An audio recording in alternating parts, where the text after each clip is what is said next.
Bien, hoy vamos a hablar de las políticas, me interesa más que nada hablar de las políticas económicas del siglo XX, específicamente la planificación socialista, el keynesianismo y el neoliberalismo. Ahora, el escenario económico mundial entre 1945 hasta 1989 e incluso 1991, ¿no?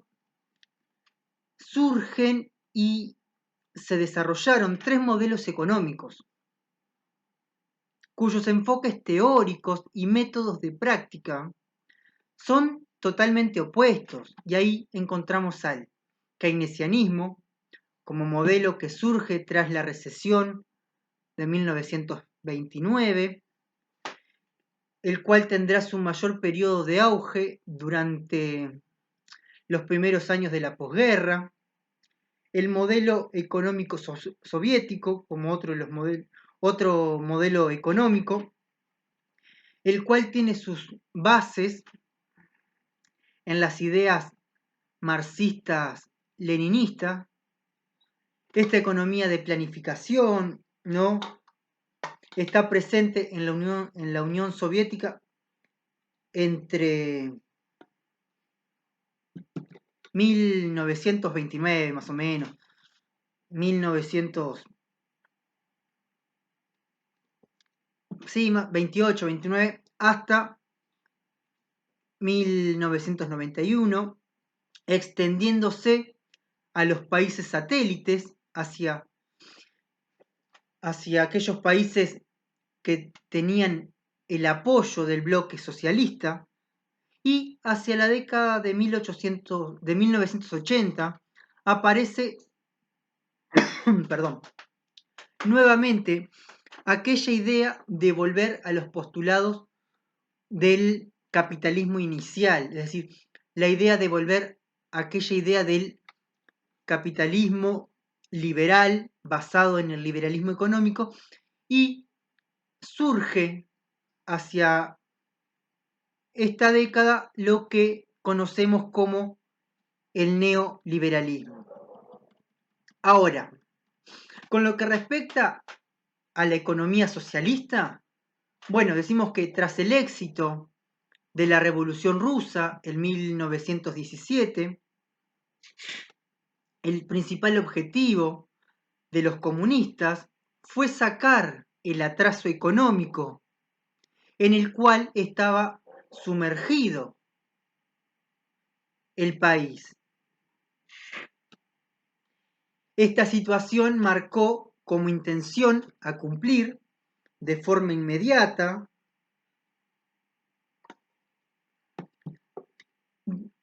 dejar atrás la economía agraria como principal propulsor económico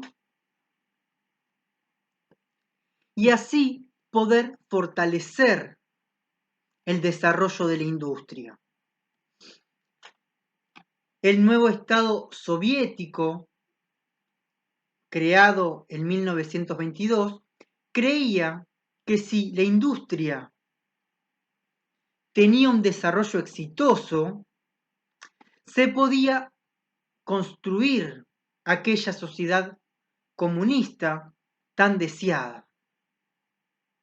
Ya Lenin, recordemos que al obtener el poder, buscó mecanismos para realizar o relanzar el sistema económico mediante la nueva política económica o la NEP,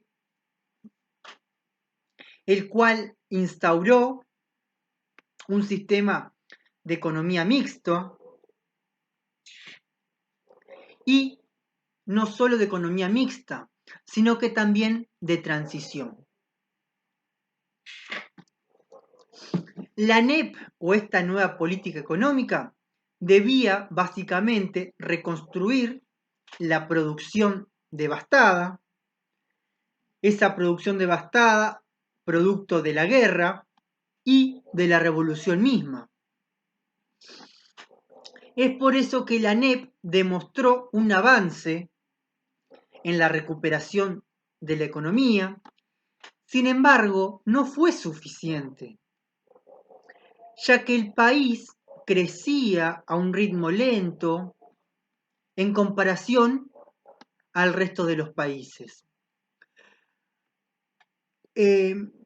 Como causa del enlentecimiento y la llegada de Stalin al poder, se dio un giro total en el sistema de planificación. Con Stalin se crearon los planes quinquenales y la economía en su totalidad pasó a estar en manos del Estado. Ahora, tras el fin de la ANEP, en 1928, se puso en marcha el primer plan quinquenal, que va desde 1928 hasta 1932, y el objetivo central era la rápida industrialización de la Unión Soviética. Para Hobsbawm, la economía de dirección centralizada mediante los planes quinquenales, es decir, mediante los planes de llevar a cabo esta ofensiva industrializadora, estaba más cerca de una operación militar que de una empresa económica.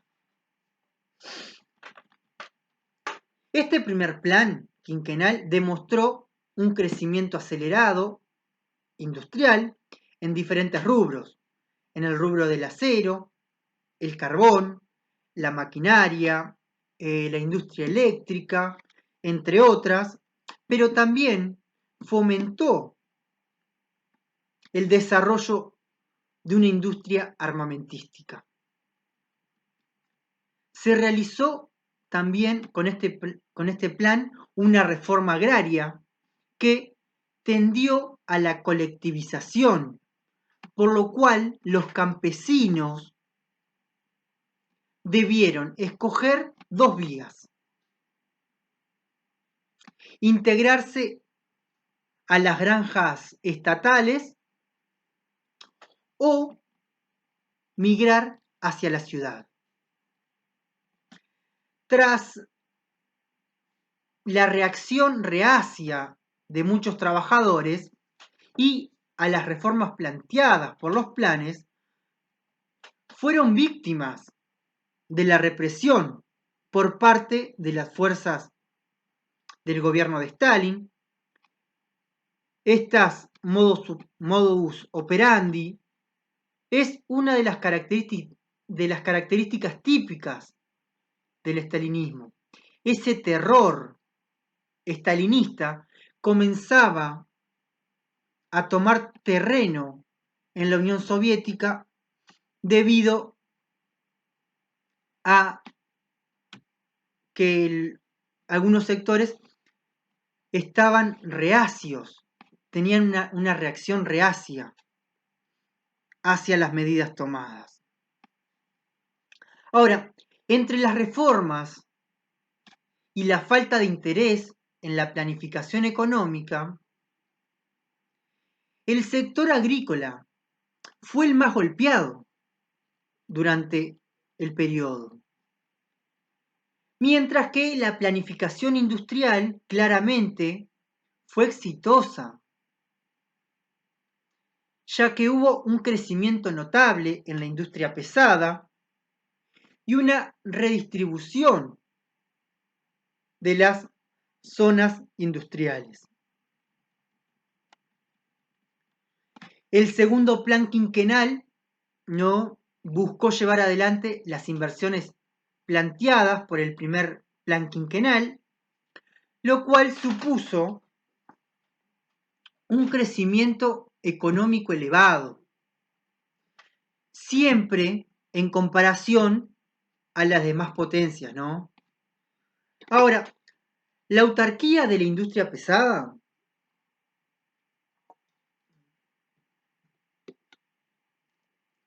en un mundo cargado de tensiones hizo que se destinaran muchos recursos, especialistas y mano de obra a la industria bélica y así aumentar el armamento del país. Gracias a la logística y la implementación de estas medidas, la URSS ya podía ser catalogada como potencia industrial y militar.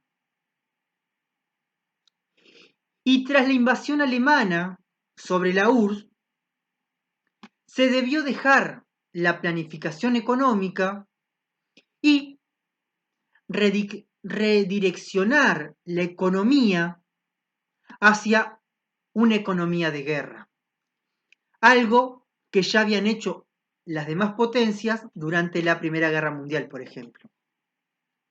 Ahora, para Carlos Taibo, la planificación centralizada constituía una forma de realización del mercado. En un mercado de centralización extrema, mientras que el Estado no sería sino una especie de capitalista colectivo que habría monopolizado todos los medios de riqueza y que no se centraría, por lo tanto, al servicio de los trabajadores. Es evidente que si no se hubiese llevado adelante los planes quinquenales, la economía soviética seguiría sumergida en aquel atraso económico, en aquella economía atrasada que la caracterizaba previo al proceso revolucionario, que había tenido un repunte luego del triunfo de la revolución con la nueva política económica. Ahora, la economía soviética, si no hubiese sido por los planes, hubiera seguido, como dije, sumergida en el atraso, por lo cual podría concluirse que Stalin llevó adelante una verdadera revolución en el campo de la economía.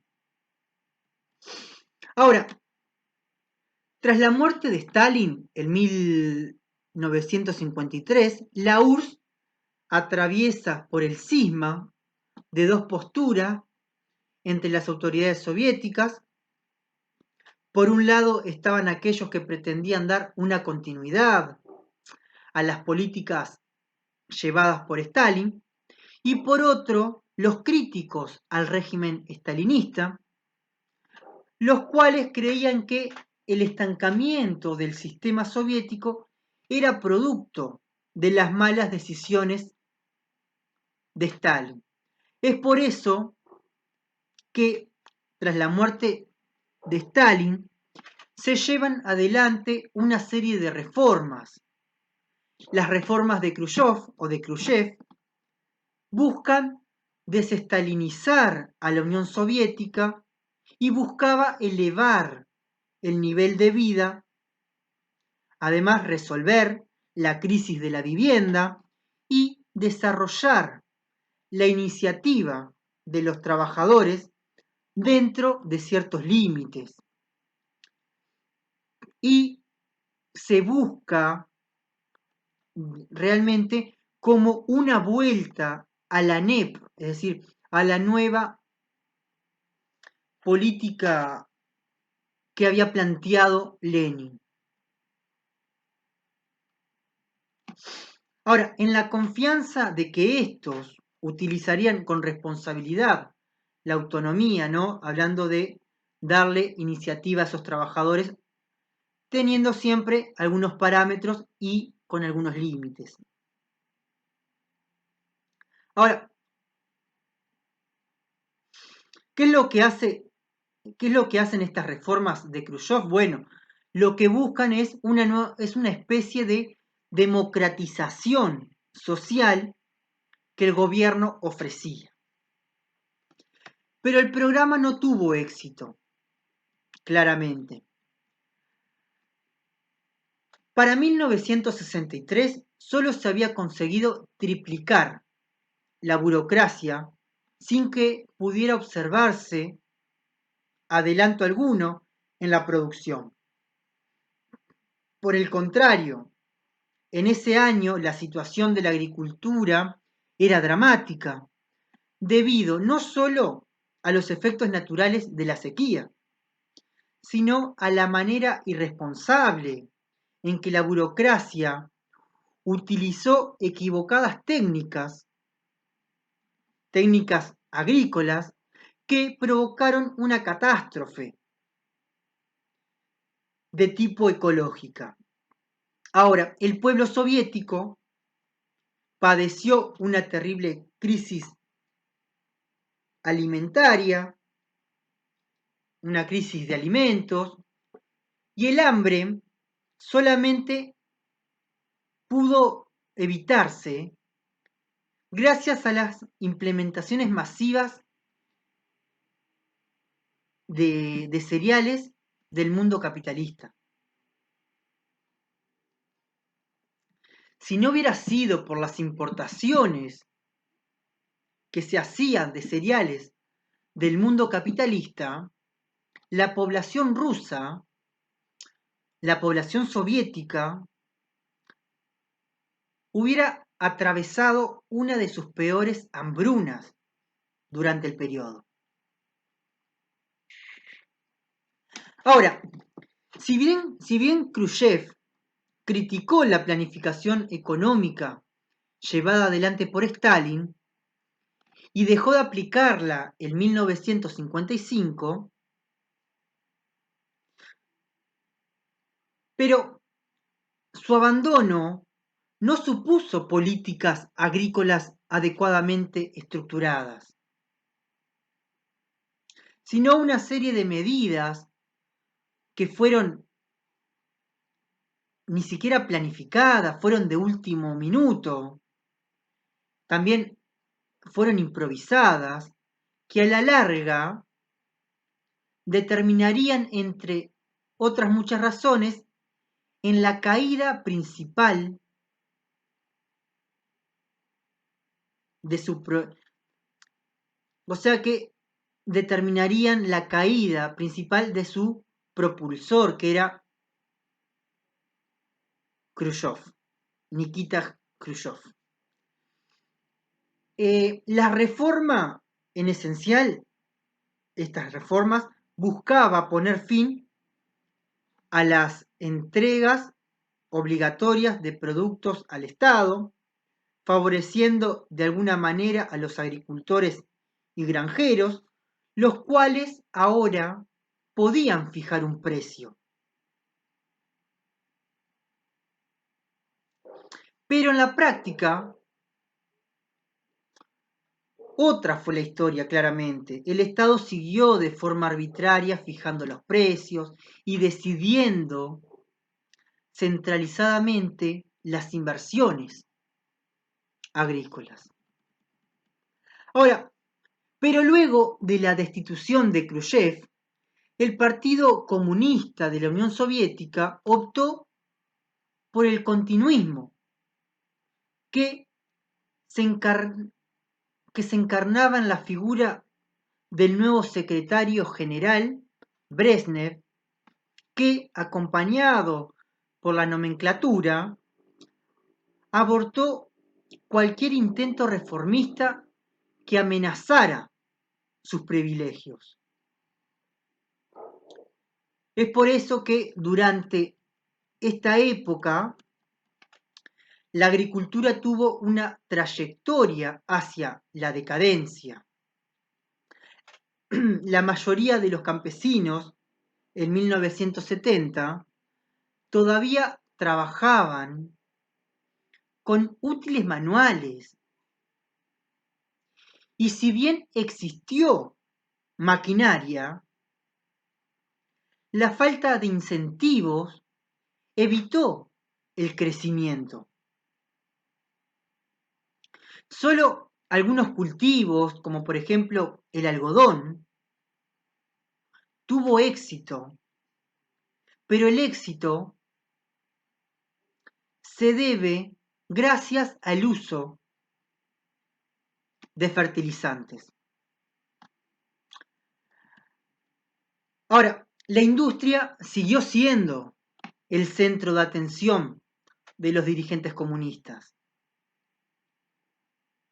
Fue el despilfarro y el excesivo crecimiento solo en algunas industrias de tipo pesado, a lo que se sumaron malas decisiones políticas, las que generaron desequilibrios en su complejo industrial.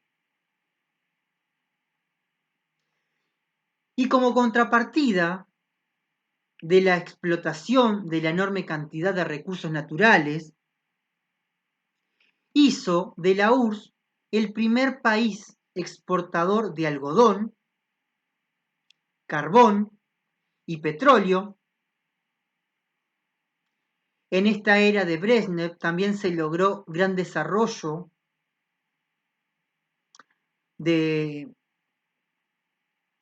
se desarrolló la expansión de la carrera nuclear y armamentística, que fue utilizada para favorecer los intereses estratégicos, tanto en África, en América y en Asia, lugares donde mantenía el estatus de superpotencia. Estos años fueron de incontestable estabilidad política, ya que Brezhnev supo no oponerse a los intereses de la nomenclatura, logrando un equilibrio entre los grupos de presión dentro del Partido Comunista, y el grupo fue cada vez más monolítico y gerontocrático. Se manejaba evitando conocer los problemas reales del país. Para muchos especialistas de esta postura, de esta postura derive en problemas que llevaron a la desintegración de la URSS. Finalizada la era de Brezhnev, llega la era o las reformas de Mikhail Gorbachev,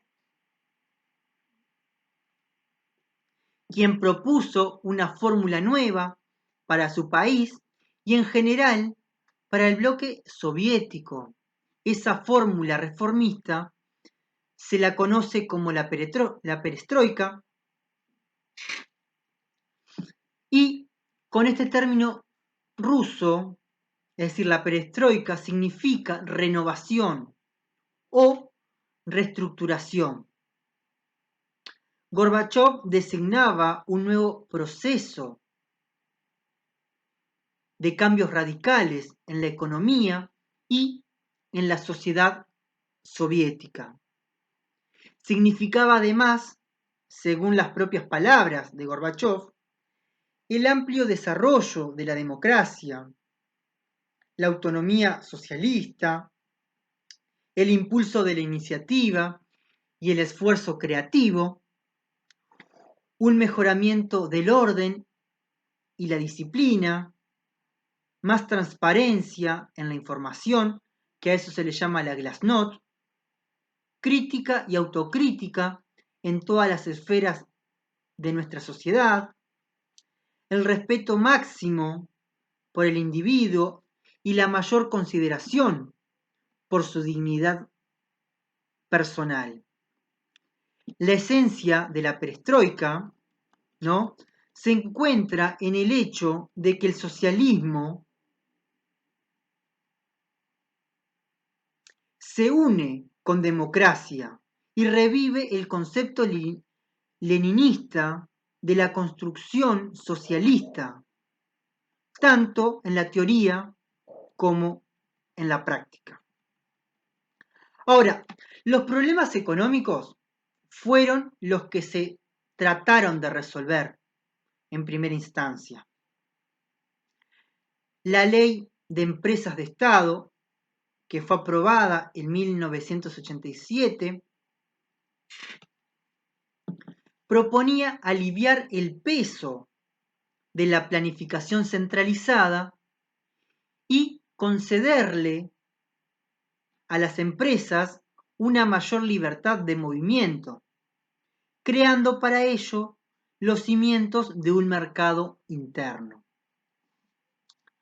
Así se pusieron en práctica tres programas. El primero tenía como propósito reducir el déficit fiscal, aumentar la oferta de bienes de consumo y liberalizar el comercio exterior. El segundo se refería a los mismos objetivos, pero establecía un calendario según el cual se haría o se habría de pasar a una economía de mercado en el año 2000. Y el tercer programa, presentado en 1990, se refería también al tránsito hacia la economía de mercado y puntualizaba tres cuestiones: la reforma del sistema financiero y crediticio, la reforma del sistema de precios para aproximarse a los costos reales y una política compensatoria de asistencia social. Sin embargo, los resultados de este programa fueron muy modestos, debido en parte a que se mantuvieron la planificación centralizada y los trámites burocráticos. Además, las consecuencias del desastre nuclear en Chernobyl y un terremoto ocurrido en Armenia en 1988 constituyeron obstáculos imprevistos en el proceso de reforma de la economía nacional. Ahora, si bien Gorbachov logró tener éxito en la política exterior, dentro de los límites del gigante comunista, era impopular debido al fracaso reformista y al clima desfavorable que se vivía, lo cual provocó por diferentes motivos una serie de tensiones. Bien, en contraposición a la economía de planificación de la Unión Soviética, tenemos la economía keynesiana. Recordemos que una vez finalizada la Segunda Guerra Mundial, Estados Unidos se posicionó como la primera potencia mundial. Y a diferencia de las antiguas potencias europeas, es decir, Francia e Inglaterra, no había sufrido la destrucción bélica en su propio territorio.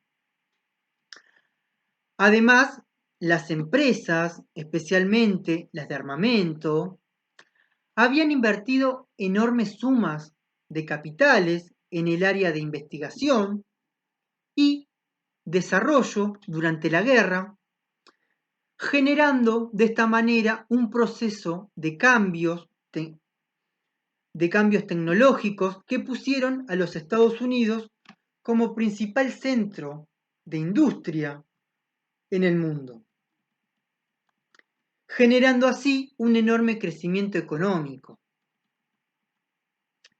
Para Julio Aróstegui, ese triunfo de la tecnología fue acompañado por la necesidad de dar salida a los excedentes de producción,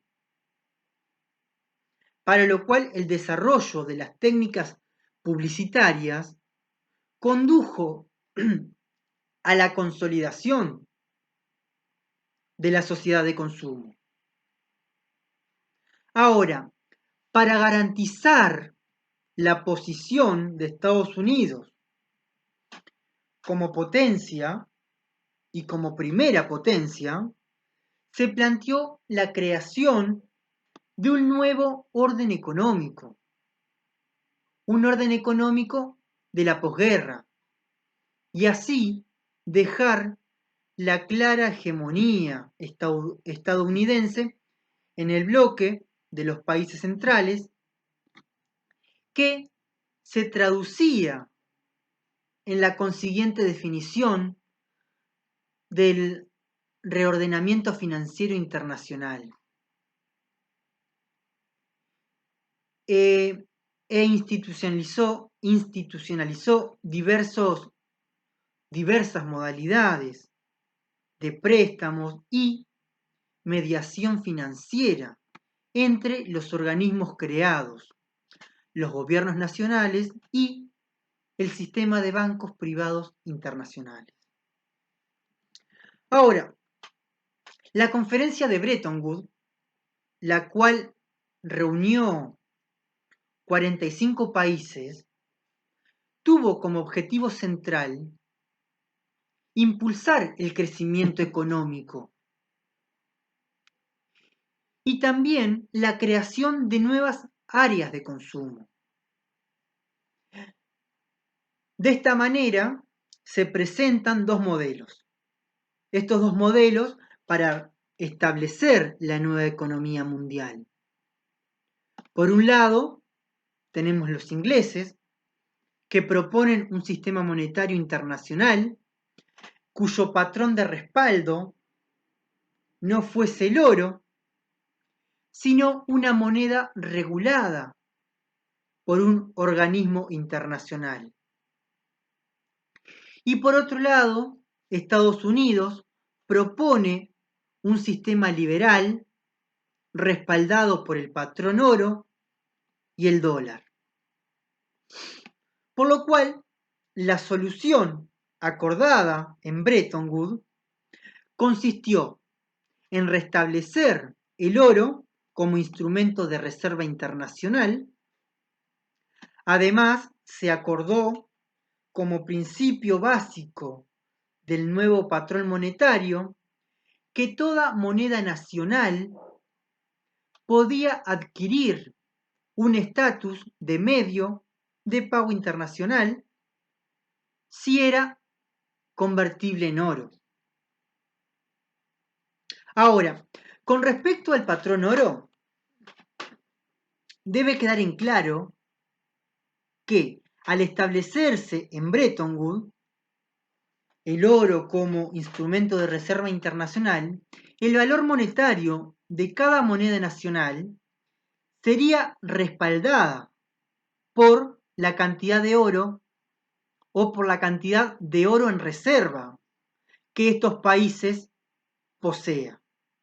Cada moneda nacional dependerá su valor de acuerdo a las reservas de oro que posea el Estado o el país. Ahora, esta conferencia favoreció en la creación de dos instituciones internacionales, las cuales se encargarían o serán las encargadas de dirigir y solucionar los problemas económicos a nivel mundial. Estas instituciones internacionales serán el Fondo Monetario Internacional y el Banco Mundial, las cuales son instituciones crediticias con sede en Washington. Estas desempeñaron un rol importante no solo en Europa, sino también en las economías dependientes, esas economías dependientes de América Latina y del tercer mundo en general.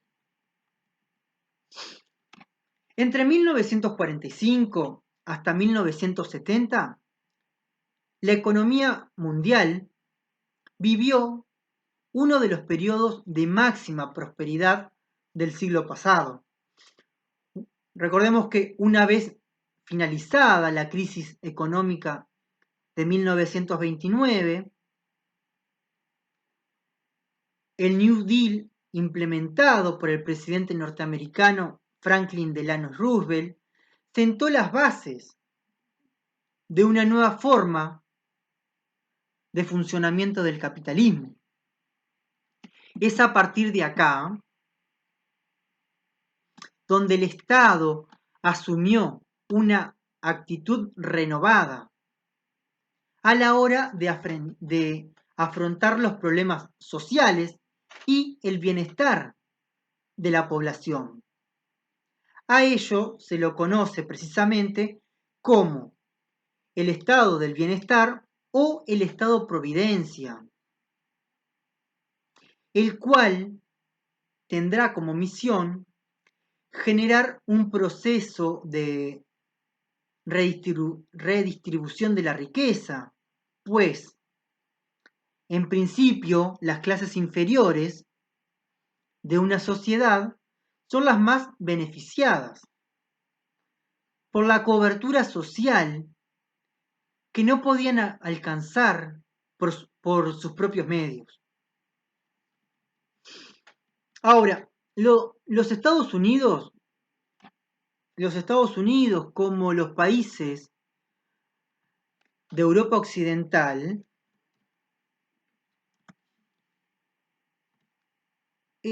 vivieron un periodo de crecimiento económico. Este crecimiento económico favoreció la expansión de la sociedad de consumo y permitió la consolidación de este estado del bienestar o estado de providencia.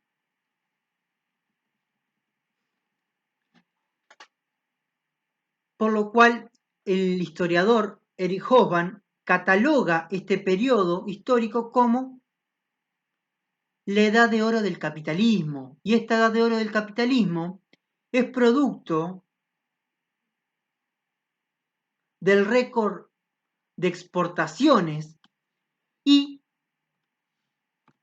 por la consolidación del consumo, basada principalmente en una demanda creciente de productos. Esta fue posible gracias al aumento de los ingresos adjudicados a la productividad, vinculados al área de la tecnología, producto de los nuevos métodos tecnológicos basados en el taylorismo y el fordismo. Ahora, ¿qué es el modelo keynesiano en definitiva? Bueno, el modelo keynesiano está basado en un tipo de economía mixta, donde el Estado y el mercado coexisten en la regulación económica, por lo cual básicamente se busca dinamizar la oferta y la demanda y asegurar el éxito de este crecimiento. ¿Sí? Y para hacer que esto sea un éxito y para que el crecimiento sea un éxito, los estados comenzaron a intervenir. Y comenzaron a intervenir como nunca lo habían hecho antes. Por lo cual incrementó su actividad como administrador e impulsó la inversión y la producción. Esto significó un cambio profundo en la organización de la producción, tanto en la producción en los bienes y servicios que se comercializaban. También produjo cambios en la sociedad.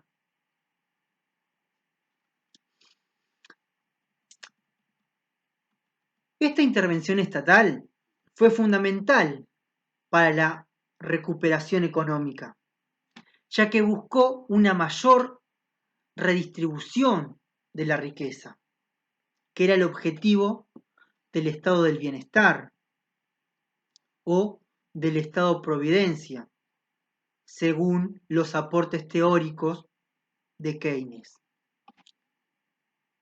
Se crean, ¿no? Gracias a la intervención estatal, se crearon diversas leyes tendientes a mejorar la situación de los trabajadores y se crearon organismos encargados de cubrir determinados servicios estatales. Esos servicios estatales a cargos del Estado, obviamente, por eso son estatales, son servicios sociales en materia de seguridad social, enseñanza, cobertura del desempleo, es decir, el seguro de paro, fondo de pensiones, financiación del ocio, es decir, cuando yo salgo de licencia, por poner un ejemplo, se garantiza el pago de un porcentaje de lo generado durante un periodo de tiempo que será destinado a una licencia para yo poder disfrutar durante mi tiempo libre que no estoy trabajando. Ahora, al terminar la guerra, Francia e Inglaterra fueron los países donde la transformación del capitalismo liberal se acentuó más. La acción del Estado sobre los salarios se transformó en una regla general. Los gobiernos de los países de Europa Occidental intervienen constantemente en esos dominios, como son el salario, ¿no? Por ejemplo.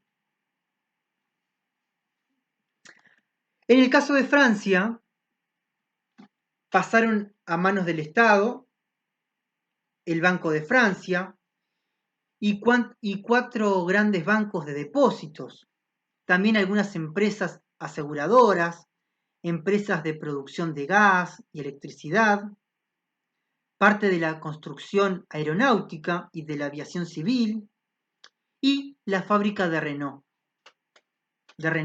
Renault. Estas políticas de nacionalización también fueron impulsadas en Inglaterra. Por ejemplo, el Partido Laborista, el cual estuvo en el poder entre 1945 y 1951, nacionalizó el Banco de Inglaterra. También la aviación civil, el gas, la electricidad, los transportes, tanto de ruta como los ferroviarios. Y es por esta razón que en pocos años grandes empresas que fueron de dominio privado pasaron a la órbita pública.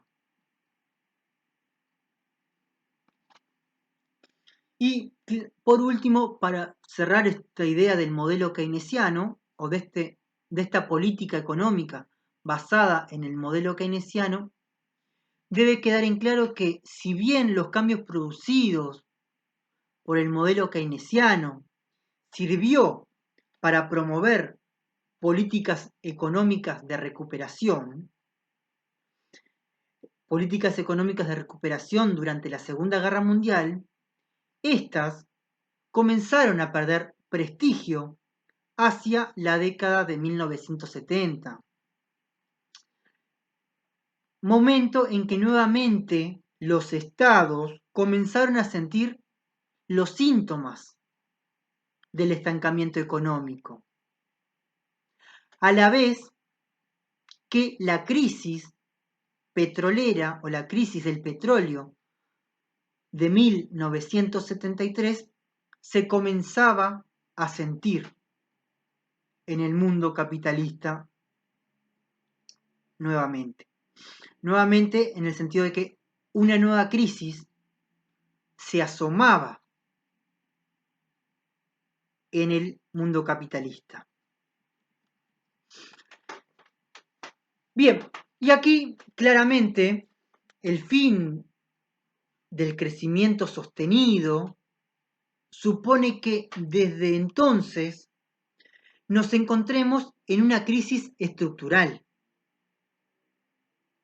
sin que las políticas económicas practicadas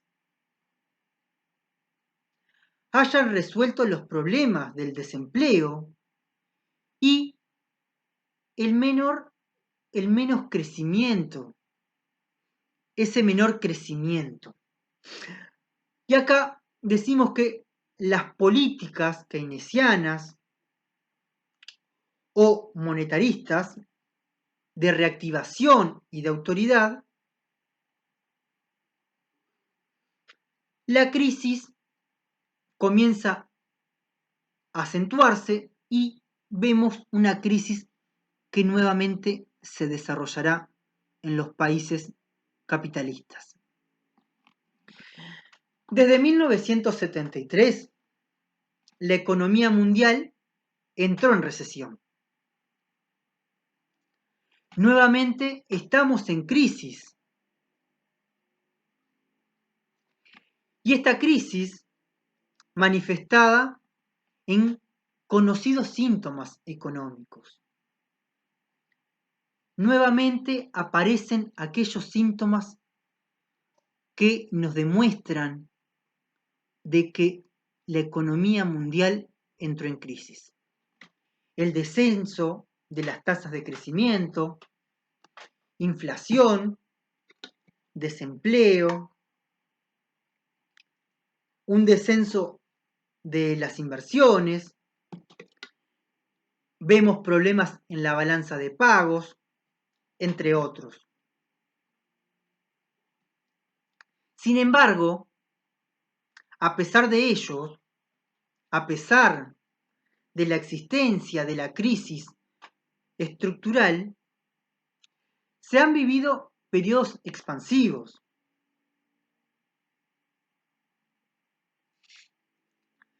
Sucediéndose las recesiones y las recuperaciones.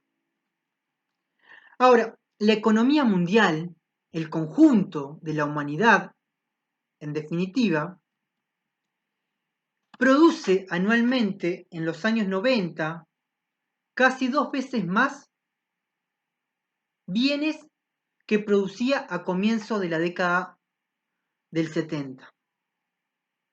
Pero este progreso no está acompañado por la resolución de los problemas graves que afectaban al mundo. En la mayor parte de los países desarrollados, el paro persiste y la subalimentación y la pobreza siguen afectando a la mayoría de los países menos desarrollados. Sin duda, estos problemas se han ido agudizando en los años posteriores a la llamada crisis de la energía de 1973. A las ideas keynesianas, ¿no?, cuyo eje central es la intervención del Estado, y debido a la crisis en desarrollo, comienzan a aparecer nuevas teorías económicas que buscan un acercamiento al liberalismo clásico, es decir, al liberalismo económico, cuyo exponente máximo era Adam Smith.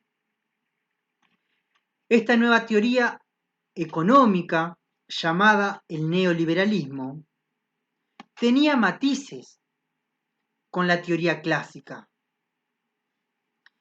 Y tenía matices porque debía adaptarse a los nuevos tiempos que corren.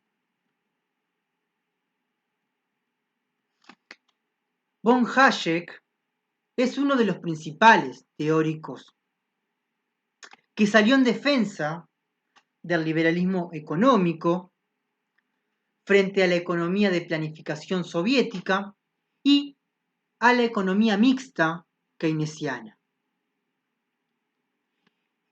A partir de la década de 1980,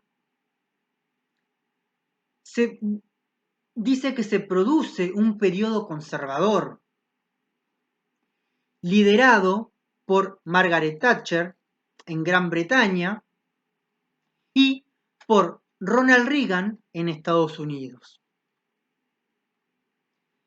El ascenso de Thatcher se desarrolló, se produjo en 1979 en un contexto desfavorable para la economía británica, por lo cual su plan económico incluía todos los elementos que componen la imagen estándar del neoliberalismo.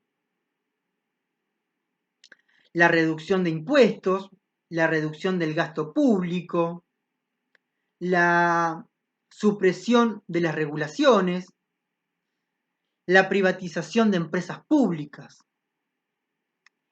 Esta idea se centra principalmente en que hay que tener menos participación del Estado y fomentar más la participación del mercado.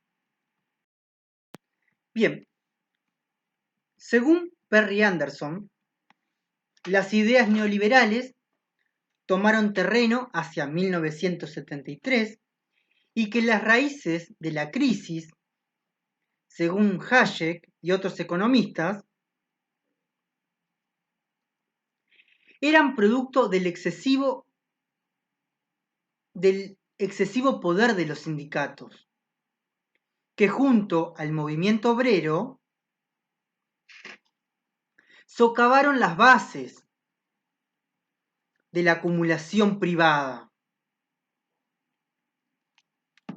que junto a las reivindicaciones salariales y la presión al Estado por el aumento desmedido en las políticas sociales.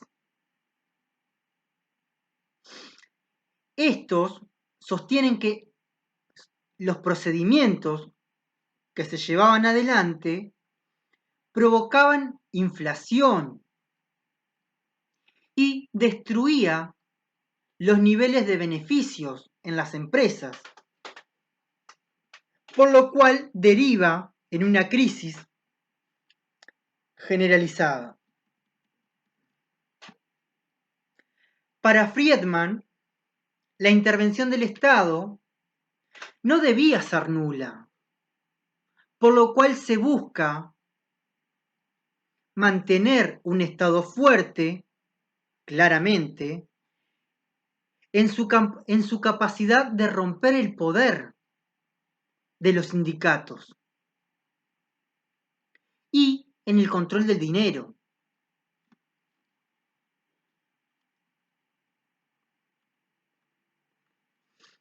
Pero son medidas que claramente fueron difíciles de implementar, pero el pacto en todos los gastos y en las intervenciones del Estado. Ahora, el propio Adam Smith, aquel padre de la economía, propulsor del liberalismo económico, creía que el Estado solamente debía reducir sus funciones a dos actividades básicas: la justicia y la seguridad. Por eso, él plantea de que el Estado debe ser juez y gendarme y no intervenir en ningún momento en la economía, porque su intervención lo único que hace es entorpecer el desarrollo económico. Volviendo a las ideas centrales del neoliberalismo y al periodo que nos corresponde, bueno, claramente que los gobiernos de Thatcher y de Reagan en la década de los 80 son la culminación de un proceso que fue largo y que había comenzado en 1930. Ahora, con Thatcher, las principales preocupaciones fueron el control de la inflación y la reducción de los sindicatos. Dos frases muy conocidas resumen la idea de Thatcher, su programa y el ánimo con que se impuso. Y estas ideas son: no hay alternativa y la sociedad no existe. Mientras que la preocupación de Reagan fueron los impuestos excesivos existentes y que habían puesto el estado del bienestar durante el estado del bienestar, basados en aquella idea keynesiana.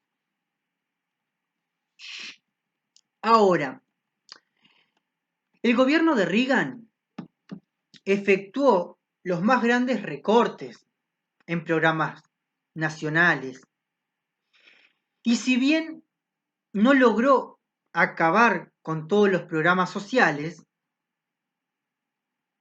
fruto, ¿no?, de una larga historia de luchas, sí transformó el orden de las prioridades al relegar a último término la asistencia social. El gobierno supuso que esta política iba a estimular la economía y traería consigo un incremento en los ingresos federales, lo que a su vez produciría un presupuesto equilibrado. Por eso fue necesario realizar reformas fiscales para incentivar a los agentes económicos. Esto significaría la reducción de impuestos sobre las ganancias más altas, sobre las rentas. De esta forma, una nueva y saludable seguridad volvería a dinamizar las economías avanzadas, entonces afectadas por la intervención. Y la redistribución social, las cuales habían deformado tan desastrosamente el curso normal de la acumulación y el libre mercado. Este programa neoliberal presenta determinadas características. El neoliberalismo no pretende eliminar el Estado, sino que busca transformarlo, y esa transformación debe servir para sostener y expandir la lógica del mercado. El mercado es fundamentalmente un mecanismo para procesar información que, mediante el sistema de precios, permite saber qué quieren los consumidores, qué se produce y cuánto cuesta producirlo. La idea de la superioridad técnica, moral y lógica de lo privado sobre lo público, en especial en materia de eficiencia. También la realidad última son los individuos, que por naturaleza están inclinados a perseguir su propio interés. Y estos siempre quieren obtener el mayor beneficio posible. Y la política funciona como el mercado. Y los problemas que pueda generar el funcionamiento del mercado estarán resueltos por el propio mercado. Por lo cual el Estado no debe intervenir. Bien, ahora, si ustedes desean profundizar un poquito más en las teorías o en las políticas económicas del siglo XX, podrían acudir, por ejemplo, a Perry Anderson en su obra El balance del neoliberalismo, lecciones para la izquierda. También podrían recurrir a la obra de Fernando Escalante, Historia mínima del neoliberalismo, México, que es del 2015. Para entender un poquito más sobre la perestroika, ir a la obra de Mikhail Gorbachev, Perestroika, Nuevas ideas para mi país y el mundo, desde una visión marxista para entender también estos procesos económicos, leer a Eric Hobsbawm, Historia del siglo XX, a María Cristina Rosas González, Las reformas políticas económicas de la Unión Soviética, y para esclarecer un poquito sobre la política económica o la planificación económica, pueden también recurrir a Carlos Taibo, Historia de la Unión Soviética, 1917-1991. Espero que les haya servido, espero que les sirva esta explicación sobre las políticas económicas del siglo XX, y cualquier cosa me escriben y podemos desarrollar un poquito más estas teorías sobre la economía u otros aspectos que les interesen desarrollar. Nos vemos la próxima.